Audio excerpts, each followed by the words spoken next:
pagi. Sebelum kita mulai pembelajaran, terlebih dahulu kita berdoa. Mari kita bersatu dalam doa. Bapa kami yang surga, puji dan syukur kami panjatkan kehadirat-Nya Tuhan, di mana berkat hingga kami bisa melakukan aktivitas kami. Berkati kami semua Tuhan, berkati anak didik kami di rumah serta orang tua. Dan muliakan Tuhan nama-Mu sekarang dan selama-lamanya. Amin. Baiklah, kita masih berjudul organ gerak hewan dan manusia. Buka bukunya di halaman 54. Di halaman 54 itu adalah sebuah kalimat atau paragraf. Potensi lokasi Indonesia secara geografis. Oke, kita langsung lanjut ke ide pokok dan paragraf. Buka halaman 55, itu tentang pengetahuan. Di sini tuliskan ide pokok paragraf di atas pada kolom di bawah. Nah, perhatikan. Sebelumnya juga kamu kan sudah pernah buat paragraf atau kalimat atau ide pokok. Nah, kamu baca dulu, ini adalah sebuah cerita ini. Kamu bisa buat paragraf atau ide pokok. Perhatikan paragraf apa yang diminta. Paragraf 1, 2, 3 dan buat ide pokok. Yang pertama, ibu kasih contoh. Seiring perkembangan lingkungan strategis, peran laut menjadi signifikan serta dominan dalam mengantar kemajuan suatu negara. Titik. Itu adalah ide pokok. Oke. Langsung ke halaman 56. 56 itu adalah sebuah cerita. Baca dulu sebagiannya, kamu perhatikan. Potensi maritim Indonesia sangat beragam. Kekayaan maritim Indonesia menjadi milik bangsa yang memiliki kepulauan yang lebih luas dibandingkan dengan daratan. Indonesia yang merupakan negara kepulauan terbesar di dunia, 2 atau 3 wilayahnya merupakan wilayah lautan. Nah, katanya di sini Indonesia itu rata-rata atau dominan 2 atau 3 itu wilayahnya itu berupa lautan atau perairan. Terus, sebagaimana negara bahari, Indonesia tidak hanya mempunyai horizon atau satu lautan utama, tetapi terdapat 3 laut utama membentuk Indonesia sebagai sistem, yaitu Laut Jawa, Laut Flores, dan Laut Banda. Potensi sumber daya ikan berarea Indonesia cukup besar untuk memberikan kontribusi yang signifikan dalam mencapai tujuan pembangunan nasional. Potensi sumber daya perikanan laut cukup besar dengan terbesar di 11 wilayah. Pengolahan perikanan dengan potensi memanfaatkan lestari mencapai 93 juta ton per tahun. Nah, ini adalah salah satu bacaan. Nah, ibu baca sedikit saja, intinya saja. Terus lanjut ke halaman 57. Nah, 57 ini di sini dikatakan kelompokkan masyarakat yang bisa merasakan langsung potensi kekayaan sumber daya kelautan Indonesia adalah masyarakat yang berada di sekitar pesisir pantai. Nah, terus yang diminta di sini, ayo sebutkan jenis-jenis pekerjaan yang berkaitan dengan memanfaatkan sumber daya alam laut di Indonesia pada kolom berikut. Nah, dikatakan di sini Indonesia itu kebanyakan memiliki pulau atau pesisir pantai rata-rata. Nah, terus di sini diminta juga masyarakat yang tinggal atau dekat tinggal di perairan atau pelautan, berarti dia mempunyai aktivitas. Nah, atau pekerjaan. Pekerjaan apa yang dilakukan manusia jika berdekatan dengan perairan atau laut? Oke, yang pertama itu adalah nelayan. Nah, benar, karena kalau manusia dekat dengan perairan ataupun sungai ataupun laut, manusia itu memanfaatkan apa? Hasil budidaya dari laut tersebut. Berarti dia menangkap ikan. Nah, menangkap ikan ini bisa dia makan juga ikannya, bisa dia jual, menghasilkan nilai tinggi dan menghasilkan uang. Nah, itu adalah pekerjaan sehari-hari. Terus yang kedua, petani garam. Nah, bukan hanya nelayan, tetapi masyarakat atau manusia yang dekat tinggal di lingkungan lautan bisa menghasilkan garam. Contoh, kan laut itu kan asin. Jadi ada seperti kolam-kolam. Nah, di dalam kolam-kolam itulah manusia bisa memanfaatkan hasil garam. Bisa dijual belikan dan menghasilkan uang. Terus selanjutnya juga petani rumput laut. Nah, sangat banyak. Rumput laut itu kalau dijual itu nilainya sangat tinggi atau mahal. Nah, karena itu masyarakat atau manusia yang tinggal di lingkungan perairan atau pelautan bisa menghasilkan atau memanfaatkan hasil kekayaan alam yang ada di sekitar tempat tinggal mereka. Nah, mereka hanya tidak berdiam diri, tetapi melakukan apa yang bisa dikerjakan dengan menghasilkan uang. Nah, itu adalah salah satu contoh yang Ibu buat. Terus apa lagi? Peternak ikan laut. Nah, peternak ikan laut ini juga bisa. Dia jala ikannya. Nah, ikannya tadi bisa dibuat di kolam pinggir-pinggir. Nah, telurnya kan bisa jadi banyak. Nah, induk-induk atau betina-betina ikan itu bisa menghasilkan ikan yang banyak, yang berlimpah. Nah, jadi mereka hanya tidak untuk menjual atau untuk memakan saja, tetapi membudidayakan ikan tersebut. Nah, itu adalah pekerjaan mereka supaya menghasilkan uang dan bermanfaat untuk mereka sendiri. Nah, oke, sampai sini. Di halaman 57 masih tetap, tapi penilaian sikap. Perhatikan, Ibu baca ya. Tuliskan bentuk pengalaman nilai-nilai Pancasila dalam kehidupan sehari-hari yang berkaitan kecintaan kita kepada laut Indonesia pada kolom di bawah ini. Maksudnya di sini, tuliskan bentuk pengamalan nilai-nilai Pancasila dalam kehidupan sehari-hari yang berkaitan dengan kecintaan kita kepada laut Indonesia. Maksudnya di sini, tuliskan atau buatlah kalimat. Kalimat itu tentang kecintaan kita kepada Indonesia atau kepada laut Indonesia. Contoh,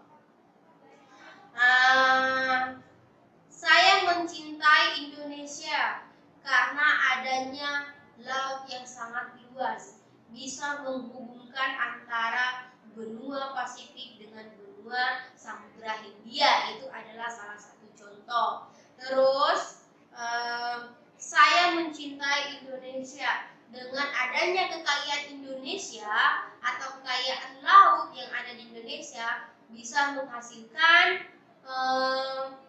manfaat yang sangat bagus. Itu adalah sebuah karangan yang kita amati. Nah, itu adalah salah satu contoh. Ya, nah, kamu baca dulu soalnya, baru bisa membuat karangan ini. Oke?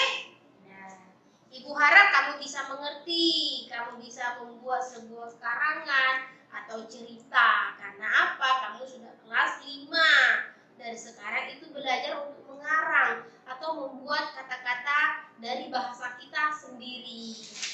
Oke. Terus yang selanjutnya juga di halaman 58, hoax. Di halaman 58 ini dikatakan, letak dan kondisi geografis Indonesia sebagai negara maritim membawa banyak keuntungan bagi masyarakat setempat. Oh, sangat banyak.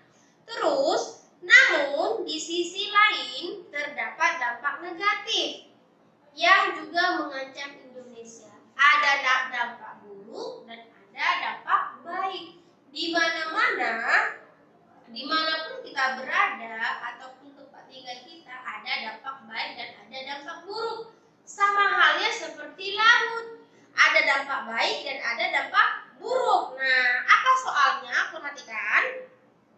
Jelaskan dampak positif dan dampak negatif yang timbul sebagai akibat dari letak kondisi geografis Indonesia sebagai negara maritim. Nah, salah satu contoh dampak buruknya adalah atau dampak negatifnya adalah kalau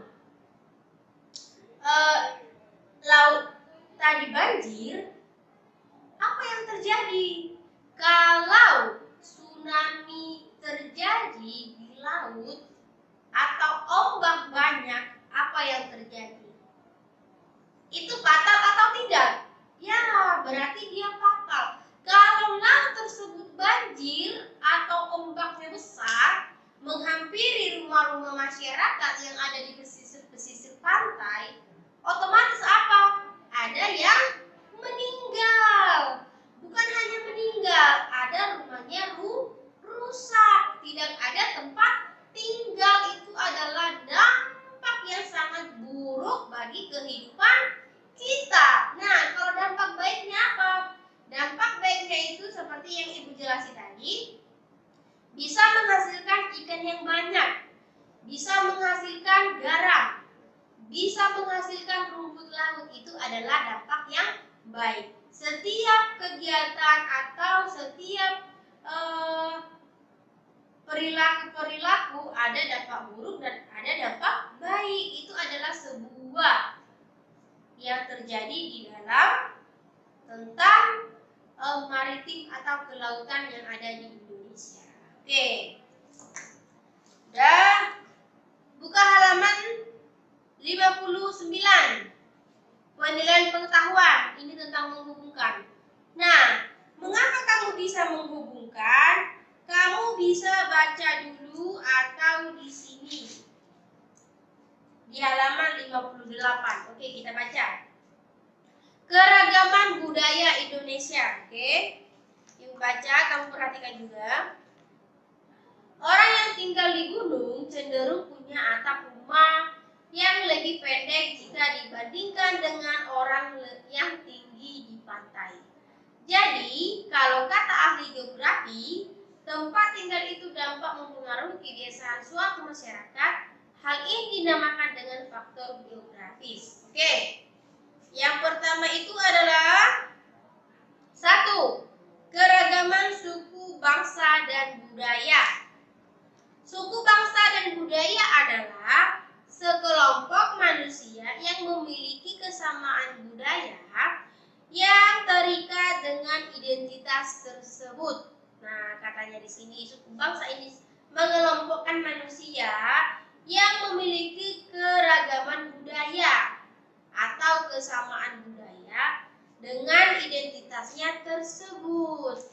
Oke, selanjutnya, sedangkan kebudayaan itu adalah suatu hasil cipta rasa karsa manusia yang tertuang dalam bentuk ide, pikiran, atau perilaku maupun benda-benda terlengkapan di hidup. Hal ini dipengaruhi oleh faktor geografis dan menjadikan orang yang tinggal di pantai pegunungan yang berbeda. Ini adalah suku bangsa yang berbeda. Nah, tetapi walaupun kita berbeda, walaupun suku kita berbeda, agama kita berbeda, ras kita berbeda, kita itu tidak berbeda-beda, tetapi satu Bhinneka Tunggal Ika, walaupun berbeda-beda tetap satu jua. Nah, selanjutnya juga keberagaman agama. Keberagaman agama ini memang sangat banyak di Indonesia, nggak usah di Indonesia. Di tempat tinggal kamu, di dalam kelas kamu juga sangat banyak agama yang berbeda-beda. Contoh, ada agama Muslim, ada agama Hindu, ada agama Buddha, ada agama Kristen. Nah, walaupun kita berbeda-beda agama tadi, kita harus merangkul teman. Jangan kamu ejek, agama kamu seperti ini, agama kamu seperti ini, agama kamu seperti ini. Tidak boleh ya, tidak boleh. Kita harus merangkul satu sama yang lain. Walaupun berbeda-beda tetapi satu Tuhan. Cuma cara kita menyampaikan itu berbeda. Tolong ya anak-anak ya, tidak boleh membeda-bedakan. Oke? Nah, selanjutnya juga keberagaman ras. Nah, keberagaman ras ini bentuk muka atau ukuran badan atau bentuk badan, bentuk warna mata dan bentuk fisik ataupun yang lain. Nah, ras ini adalah berbeda-beda semua. Contoh, ras ini seperti dengan suku. Ada suku Padang, suku Jawa, suku Batak, Chinese, terus tuh ada wong Bali, terus tuh ada orang Sunda. Itu adalah berbeda-beda. Ataupun bentuk kulitnya yang berbeda, ataupun bola matanya yang berbeda, ataupun badannya yang berbeda. Semua berbeda. Karena setiap suku-suku itu mempunyai mempunyai kulit yang berbeda-beda. Contoh, kalau orang Chinese itu rata-rata putih, matanya cipit. Nah, ada yang ganteng dan ada yang cantik, ada yang sedang dan ada yang tidak sedang. Nah, terus juga ada orang Jawa. Jawa itu dominan dengan manis-manis, seperti kulitnya sawo agak-agak hitam manis begitu. Terus ada yang sawo mateng. Nah, terus ada rambutnya yang keriting, ada rambutnya yang lurus. Nah, tetapi walaupun dia berbeda-beda, jangan kamu menghinanya. Kulitmu hitam, kulitmu kuning, nggak suka, kulit saya putih. Tidak boleh nak ya. Nah, walaupun kita berbeda, tetap kita satu bangsa Indonesia. Ya, perhatikan. Oke, di halaman 59. Di halaman 59 ini penilaian pengetahuan. Nah, menghubungkan nama rumah adat di bawah ini dengan daerah asalnya. Yang pertama, tolong perhatikan, rumah panggung. Rumah panggung itu ke mana? Di mana rumah panggung? Itu adalah di Jambi. Terus rumah gadang. Rumah gadang itu adalah rumah Sumatera Barat. Rumah jonglo itu adalah di Jawa Tengah. Rumah sasak itu adalah di Nusa Tenggara Barat. Terus rumah honai itu adalah di Papua. Oke.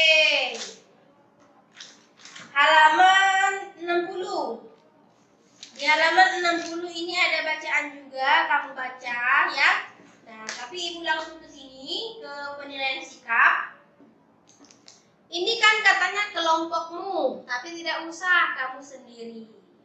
Tuliskan nilai-nilai Pancasila, sila ketiga yang berhubungan dengan kebudayaan bangsa Indonesia. Tuliskan di kolom ini atau budaya bangsa. Bangsa itu berarti bangsa Indonesia dong. Gak muslim, bangsa orang lain kan. Nah, yang pertama Ibu buat, itu adalah nilai-nilai Pancasila ketiga. Tulis di bukunya, jangan lupa.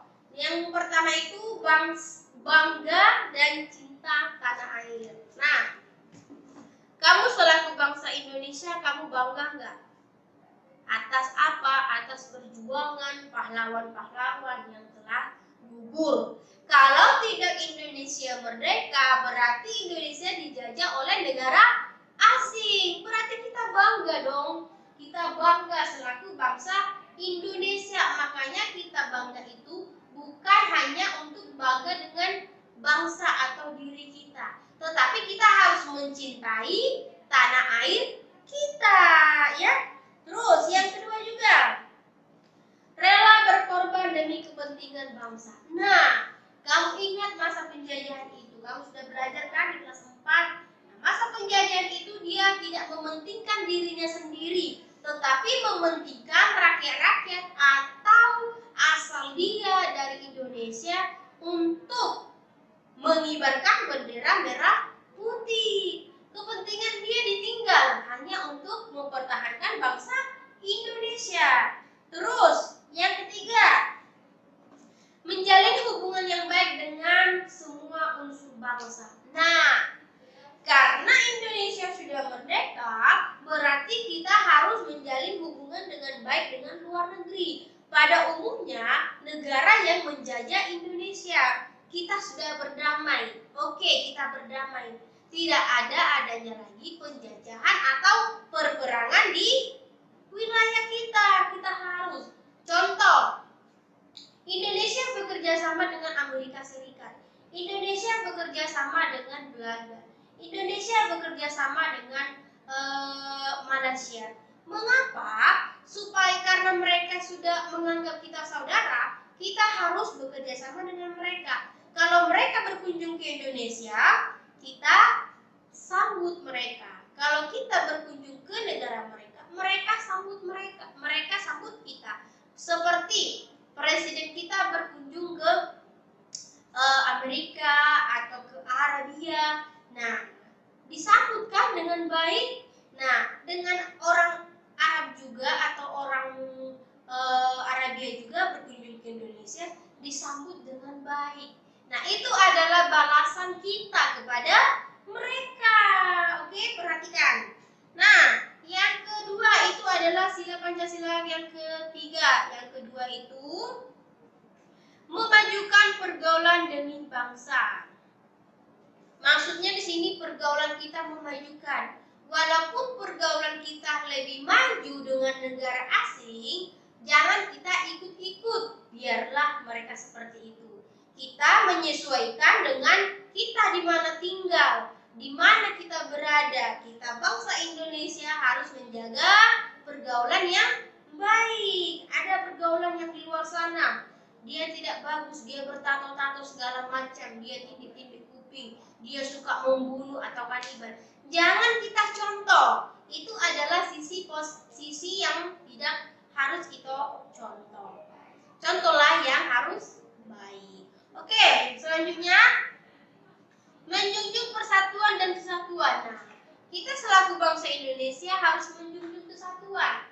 Contoh, kalau 17 Agustus kita ikut memeriahi, kita bernyanyi, itu adalah menjunjung bangsa Indonesia. Kita ikut kegiatan-kegiatan atau mengambil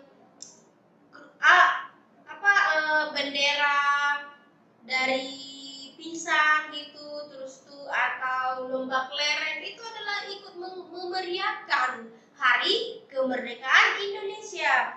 Terus selanjutnya juga mengembangkan sikap menghargai orang lain. Nah, ini yang sangat diterapkan di mana-mana. Menghargai seseorang itu sangat penting. Bukan hanya menghargai orang tua, bukan hanya menghargai guru, bukan hanya menghargai orang yang lebih dewasa atau orang yang lebih tua. Bukan hanya cukup di situ, tetapi kita menghargai seluruh manusia yang ada di muka bumi ini. Menghargai